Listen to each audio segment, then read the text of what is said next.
साथियों नमस्कार। आज समाजवादी पार्टी ने एक और अपनी लोकसभा क्षेत्रों के लिए सूची जारी कर दी है। जिन 7 कैंडिडेटों की सूची समाजवादी पार्टी ने आज जारी की है, उसके बाद तुरंत एक संशोधित सूची भी जारी कर दी है।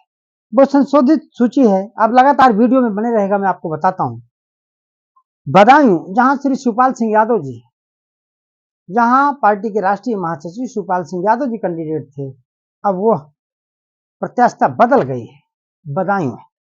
इस तरह सुल्तानपुर में भी सूची को संशोधित करके नया कैंडिडेट समाजवादी पार्टी ने बनाया। क्या है विस्तार से जानकारी मैं बताता हूं।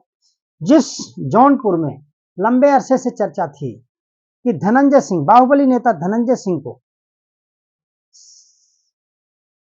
जेल भेजे जाने के बाद ऐसा लगा था कि उनके परिवार से उनकी पत्नी या पिताजी मैदान जंग में कूदेंगे और समाजवादी पार्टी उनको अपना कैंडिडेट बनाएगी, लेकिन ऐसा नहीं किया।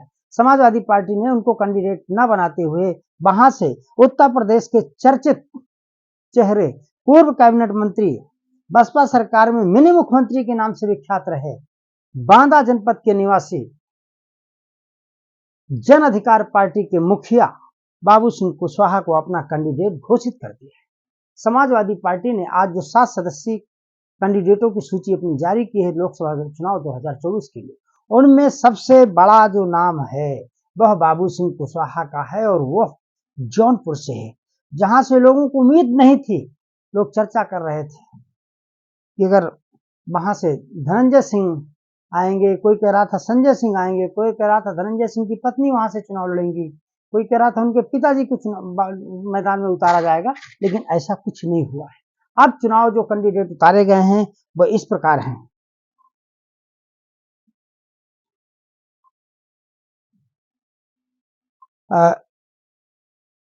फूलपुर से समाजवादी पार्टी ने जो आज कैंडिडेटों की लिस्ट जारी की है, उसमें फूलपुर से श्री अमरनाथ मौर्य, श्रावस्ती से श्री राम शिरोमण वर्मा, डुमरियागंज से श्री भीष्म शंकर कुशल तिवारी, गोरखपुर का चर्चित तिवारी परिवार भीम शंकर तिवारी, हरिशंकर तिवारी बड़े चर्चित चेहरों में से हैं, पुराना नाम है। लगातार समाजवादी पार्टी के बैनर तले या फिर अन्य सामाजिक आंदोलनों के जरिए, सामाजिक पार्टियों के, राजनीतिक पार्टियों के जरिए भीष्म शंकर कुशल तिवारी लगातार जमीन में बने रहे। उनका परिणाम ये आया कि उनको डुमरियागंज 60 से श्री भीष्म शंकर कुशल तिवारी जी को कैंडिडेट समाजवादी पार्टी ने बनाया। इसी तरह से संत कबीर नगर से श्री लक्ष्मीकांत और पप्पू निषाद, ये भी चर्चित चेहरा है उस जिले में, श्री लक्ष्मीकांत और पप्पू निषाद। सलेमपुर 71 से श्री रमाशंकर राजभर को समाजवादी पार्टी ने अपना कैंडिडेट बनाया है।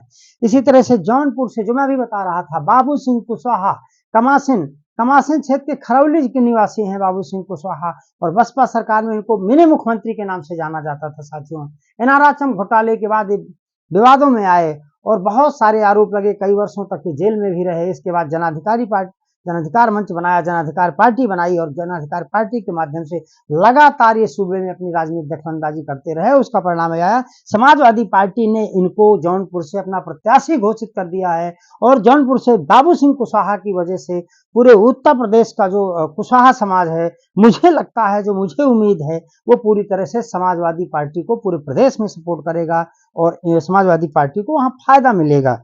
इसी तरह से मछली शहर से सुश्री प्रिया सरोज जी हैं, इनको समाजवादी पार्टी ने कैंडिडेट बनाया है। और एक है, उसी के बाद तुरंत एक लिस्ट जारी की है, संशोधित लिस्ट जारी की है। उत्तर प्रदेश में एक चर्चित चेहरा और समाजवादी पार्टी के मुखिया अखिलेश सिंह यादव के चाचा, समाजवादी आंदोलनों के पूरी तरह से आदरणीय नेताजी के साथ रहने वाले उनके छोटे भाई शिवपाल सिंह यादव, जो भरथना से विधायक भी हैं, उनको, जो वहां से उनका नाम था पहले बदायूं से चुनाव लड़ेंगे, लेकिन अब वह परिवर्तित नाम हो गया है और उनके बेटे आदित्य यादव अब बदायूं से समाजवादी पार्टी के प्रत्याशी बनाए गए हैं। पार्टी के मुखिया अखिलेश यादव की संस्तुति से आदित्य यादव लोकसभा का चुनाव लड़ेंगे बदायूं से, क्योंकि पूर्व में बदायूं से धर्मेंद्र यादव लड़ चुके थे, लेकिन उनको इस बार आजमगढ़ भेज दिया गया है और ऐसा लग रहा था कि शिवपाल सिंह यादव जी को वहां से लड़ाया जाएगा, लेकिन शिवपाल सिंह यादव जी ने कार्यकर्ताओं की रजामंदी के बाद अपने बेटे आदित्य यादव को वहां से प्रत्याशी बनवा दिया है और सफलता प्राप्त कर ली है। अब शिवपाल सिंह यादव जी की दूसरी पीढ़ी भी राजनीति में प्रवेश करने जा रही है, एक दिलचस्प बात होगी। इसी तरह से सुल्तानपुर से भी परिवर्तित नाम आ गया है श्री राम भुवल निषाद जी का। राम भुवल निषाद वहां से हालांकि पहले दूसरे कैंडिडेट थे, लेकिन समाजवादी पार्टी ने जिताऊ कैंडिडेटों की जो लिस्ट जारी की है, आपको क्या लगता है कि बाबू सिंह कुशवाहा जैसे कद्दावर नेता समाजवादी पार्टी में शामिल हो गए हैं, या गठबंधन के तहत उनको जो भी सीट मिली है, जैसे भी मिली है, जौनपुर से वो चुनाव लड़ रहे हैं, और वह क्या रोमांचक बनाएंगे पूरे उत्तर प्रदेश में? कुशवाहा, मौर्य, शैक्य, सैनी और मालियों को जोड़ पाएंगे समाजवादी पार्टी में? पीडीए का जो नारा दिया था अखिलेश यादव ने, पूरी तरह से इसको उतार दिया है जमीन पर, और अब वो पूरी तरह से सक्रिय हो गए हैं, और इस उम्मीद के साथ कि अब समाजवादी पार्टी उत्तर प्रदेश में भारतीय जनता पार्टी को किसी भी कीमत में 20 सीटों से ज्यादा नहीं निकालने देना चाहती है। 60 सीटों पर पीडीए का उम्मीदवार जीते, ऐसा समाजवादी पार्टी चक्रव्यूह रच रही है। आपको क्या लगता है? कमेंट में जरूर बताइएगा कि बाबू सिंह कुशवाहा जी के आ जाने से समाजवादी पार्टी को फायदा मिलेगा या नहीं। आप यह बात कमेंट में जरूर बता दीजिएगा। आगे रहेगा आपके कमेंट का इंतजार। तब तक के लिए नमस्कार।